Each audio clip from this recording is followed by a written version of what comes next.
Hello, bachcho. Let's see the question. So the question says an organic compound A contains 69.42% carbon, 5.78% hydrogen, and 11.57% nitrogen. Its vapor density is 60.5. It evolves ammonia when boiled with caustic potash. On heating with P2O5, it gives a compound B containing 81.55% carbon, 4.85% hydrogen, and 13.59% nitrogen on reduction with sodium and alcohol. Now B forms a base which reacts with HNO2, giving off nitrogen and yielding an alcohol C. The alcohol can be oxidized to benzoic acid. Explain the above reactions and assign structural formula to A, B and C.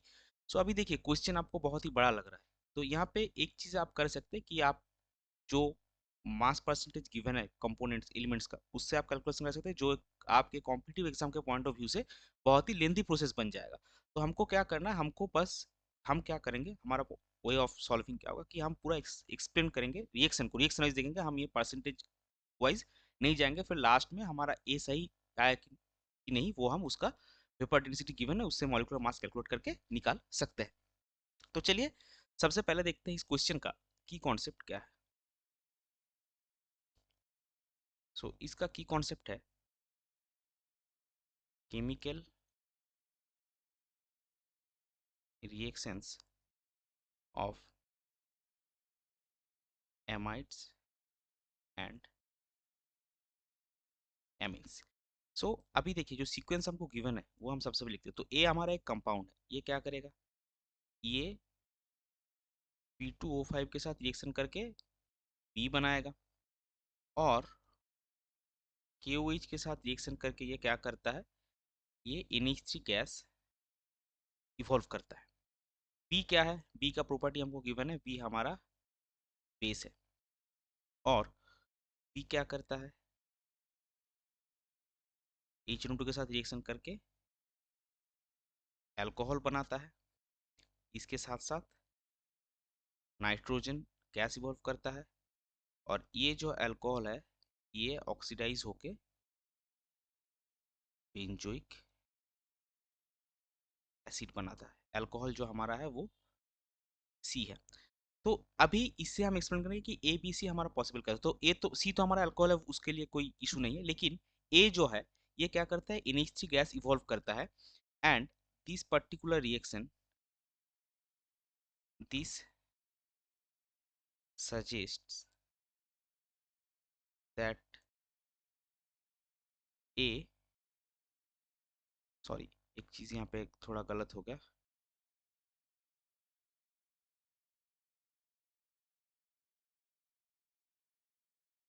यहाँ पे गलत हो गया, B जो है ये सोड Na C2H5 करके एक बेस बनाता है जो HNO2 के साथ रिएक्शन करके आपका अल्कोहल देगा। जहाँ पे मैं हम लोग थे कि जो NH3 है, ए से NH3 बोलूंगा तो this size A is a that A is an amide. एक पार्ट हमारा निकल गया, ए हमारा क्या है, एमाइड है। अभी देखिए जो एमाइड है, amides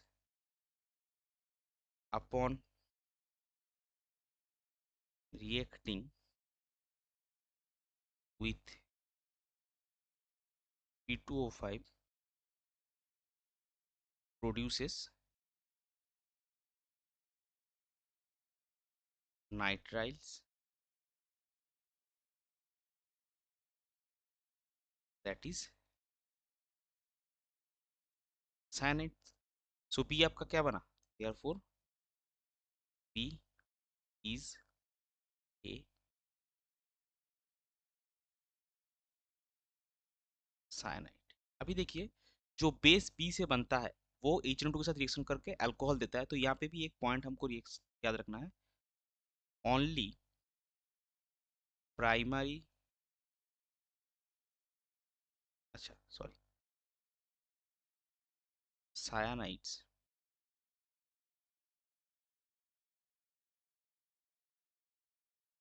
gate reduced to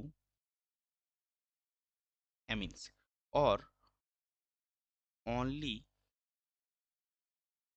primary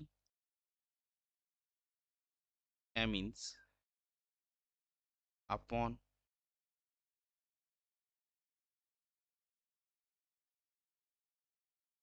reacting with HNO2 produces alcohol and nitrogen gas. तो अभी देखिए सीक्वेंस हमारा मैच कर रहा है। ए हमारा क्या है, एमाइड है, जो पीटीओ के साथ रिएक्शन करके आपका बी बनाएगा, जो कि एक साइनाइड या नाइट्राइल है। फिर साइनाइड दूसरों के बेस बनाएगा, जो बेस आपका एमीन होगा, और वो एक पर्टिकुलरली प्राइमरी एमीन होगा, क्योंकि ये जो एमीन बन रहा है ये H2 के साथ रिएक्शन करके आपका अल्कोहल जनरेट कर रहा है, और अल्कोहल को ऑक्सीडाइज करेंगे तो आप सिरप आपको बेंजोइक एसिड मिलेगा। अभी इसी क्वेश्चन को हम रिवर्स रिएक्शन में सॉल्व करेंगे। तो हमारे पास फाइनली क्या था, एसिड था, ये अल्कोहल के ऑक्सीडेशन के कारण बना। तो आपको अगर अल्कोहल चाहिए होगा, इस साइड में अगर हमारा ऑक्सीडेशन हो रहा है तो अल्कोहल चाहिए, तो आपको बेंजोइक एसिड रिड्यूस करना पड़ेगा। तो बेंजोइक एसिड का रिड्यूस करके हमको क्या मिलेगा, यहाँ पे CH2OH, और उसके साथ साथ N2 बना। हम एरो इस साइड में आ रहे हैं क्योंकि हम रिएक्शन रिवर्स में लिख रहे हैं। तो ये हमारा क्या होगा, अच्छा क्वेश्चन में क्या बोला था, अब assign structural formula to ABC। C क्या है आपका, सी अल्कोहल है, तो ये आपका सी हो गया। और ये जो है, ये हमको मिल रहा था एक एमीन के रिएक्शन में HNO2। तो ये प्राइमरी एमीन है, तो ऑब्वियसली CH2OH जो है उसके जगह पे आपको मिलेगा CH2NH2। और अगर आपके पास, हम इसको थोड़ा नेक्स्ट स्लाइड में लेके जाते हैं, अगर आपके पास RCN है, तो इसका अगर आप Na, alcohol generally Na ethanol reducing agent होता है, तो ये क्या बनाएगा, RCH2NH2। मतलब ये जो CH2NH2 ग्रुप आपके पास है, यहाँ पे ये CN से आया है, यानी कि Na अल्कोहल,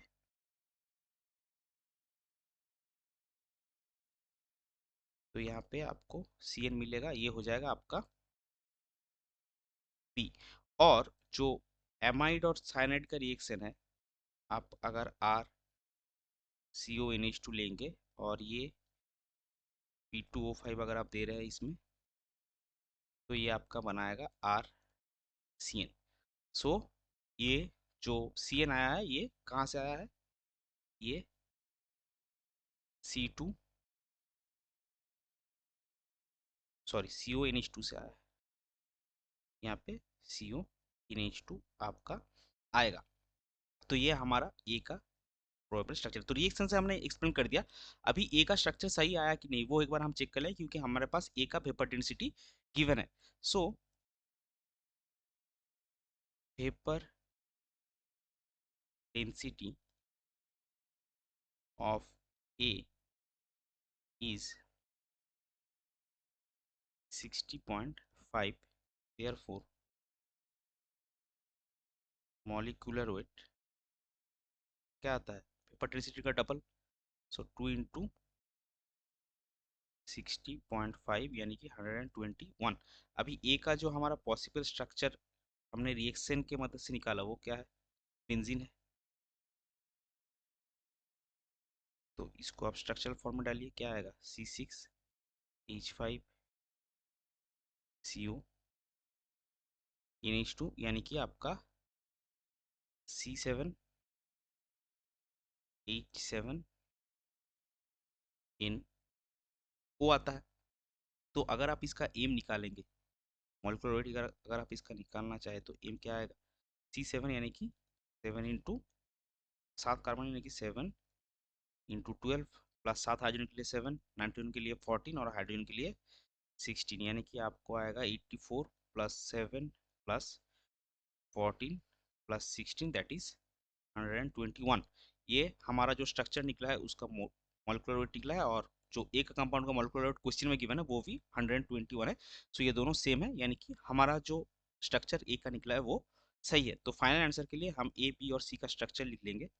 सो ए हमारा है 6H5, CO, NH2, P हमारा है